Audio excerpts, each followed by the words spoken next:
you really want me on the team. What's your approach to recruiting?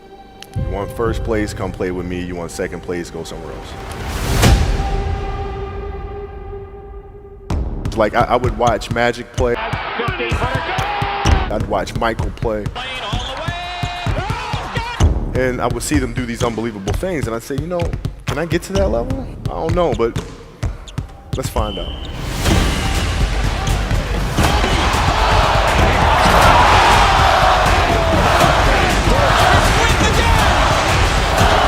That's why he's the best player in the game. Everything was done to try to learn how to become a better basketball player. Everything. And so when you have that point of view, then literally the world becomes your library to help you to become better at your craft. So because you know what you want, the world's giving you exactly the information you need to become better at it. Because you know what you're looking for. So many guys tell stories about your work ethic. Yeah. What was really your work ethic like, and for how long did you stay disciplined?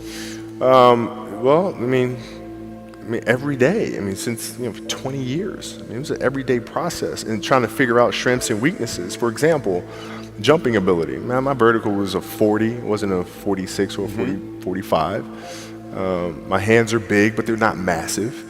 Right? So you got to figure out ways to strengthen them so your hands are strong enough to be able to palm a ball and do the things that you need to do. Quickness, I was quick, but not insanely quick. I was fast, but not ridiculously fast. Right? So I had to rely on skill a lot more. I had to rely on angles a lot more. I had to study the game a lot more. And but I enjoyed it though. So like from the time I can remember when I started watching the game, I studied the game, and it just never changed. It's a good separation for me, emotionally, to be able to put myself in a place where at practice or when I'm training or during games, I switch my mind to something else. I switch my mode into something else, right? For me, it's the equivalent of Maximus, Decimus, Meridius, and Gladiator picking up the dirt, smelling the dirt. It's go time, right? So that was my mental switch. It was like an actor getting ready for a film. You got to put yourself in that cage. When you're in that cage, you are that character. And then when you leave there, it's something completely different. But when I'm in that cage, bro, don't touch me, don't talk to me. Just leave me alone. How did you get mentally and emotionally so strong where it doesn't bother you? Well, you got to look at the reality of the situation. Like for me, it's not, you kind of got to get over yourself. Like, it's not about you, man. Like, okay, you feel embarrassed. You're not that important. Like, get over yourself. That's where you go. Get over yourself, right? Like you're worried about how people may perceive you, and like you're walking around and it's embarrassing because you shot 5 air balls. Get over yourself. Right? And then after that, it's okay, well, why did those air balls happen? Got it. High school, year before, we played 35 games, max, right? Week in between, spaced out, plenty of time to rest. In the NBA, it's back to back to back to back to back to back to back. I didn't have the legs. So you look at the shot, every shot was online, but every shot was short. Right? I got to get stronger. I got to train differently. The weight training program that I'm doing, I got to tailor it for an 82-game season so that when the playoffs come around, my legs are stronger and that ball gets there. So I look at it with rationale and say, okay, well, the reason why I shot air balls is because my legs aren't there. I go, well, next year they'll be there. That was it. Done. Were there some names that you looked at and says, these 3 guys are as crazy as I am? At the time, I deal with what I've referred to as Goat Mountain. I went to Goat Mountain, and I talked to Magic, Michael, Bird, Hakeem Olajuwon, Jerry West, Oscar Robinson, Bill Russell. So I would talk to them. What did you do? What were your experiences? Michael in particular, he's become my big brother. He's been my big brother since I first came in the league. And what was that process like? So I went to them and started understanding the ins and outs of the game, and how they approach things and their level of detail and obsessiveness, and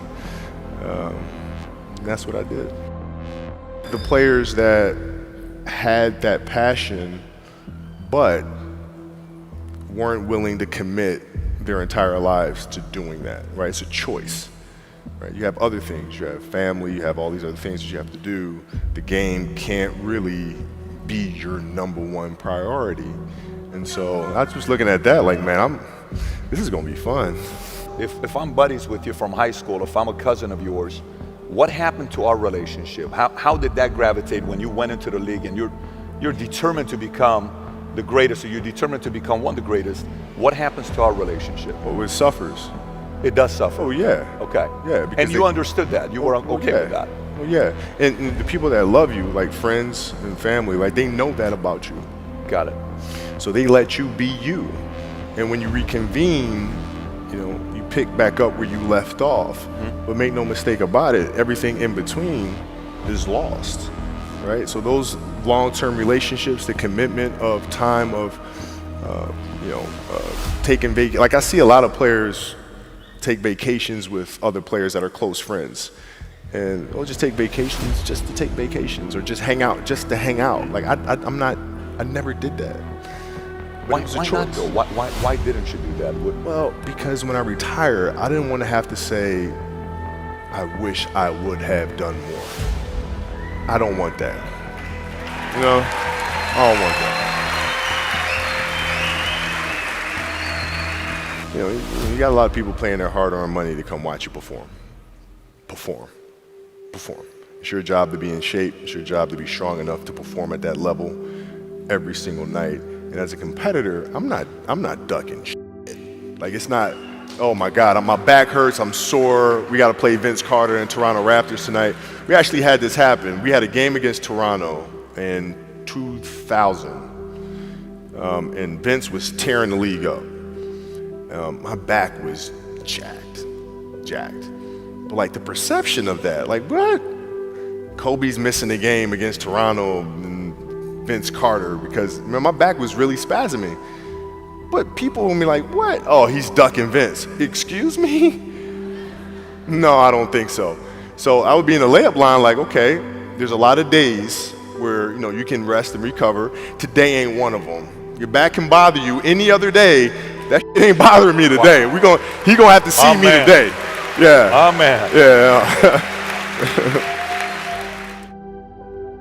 If you're looking at a big investments you got to make, what is the decision-making process there? Do you call? Is there first you do your own research? You take this much time. You call an advisor. Is there a system you follow? It's pretty simple for me. It's do you understand the business? Is it a business that you can help in some form or fashion? What are the barriers of entry to that business? And then the entrepreneurs themselves, the company itself, right? Do they have a culture that you believe is sustainable? Are these leaders people that you believe in? Are they people that are obsessives? And in turn, have they created a culture of obsessiveness? So I tend to look at those 4 factors, and that's it. That's big right there, by the way. I don't know if you guys caught that right there. That's pretty massive right there. Same determination. What's your current work schedule look like today? It's different because I personally am not writing every word of the novels. I am not animating the films. What I have to do now is make sure that the people that we bring in, these obsessives that we bring in, are challenging themselves to do the best job that they think they can do. That's what I'm there for, is for them to constantly look in the mirror and self-assess and challenge themselves. If we have a project and you're saying, okay, I can do that, that's not the project we want. The projects that say, I don't know if I can animate that. I don't know how to write that story. I don't know how to do that. Those are the things we want, because through that curiosity, you'll reach a level that you didn't think was possible. And so running the studio, that's what I'm doing.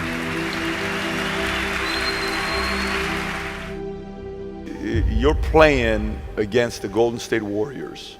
Score is 107-109. You guys are close to getting into the playoffs. You know exactly what happens in the game. You go up, you're about to take your shot, and then all of a sudden, boom, Achilles happens, right?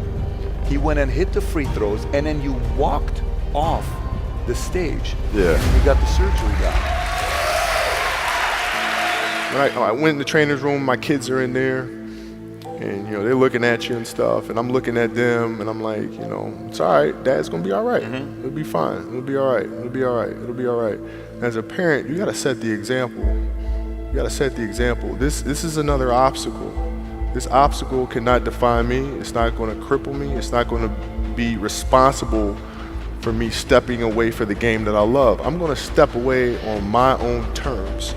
And that's when the decision was made that, you know what, I'm doing it. I'm doing it. You're a freaking beast, bro. Yeah,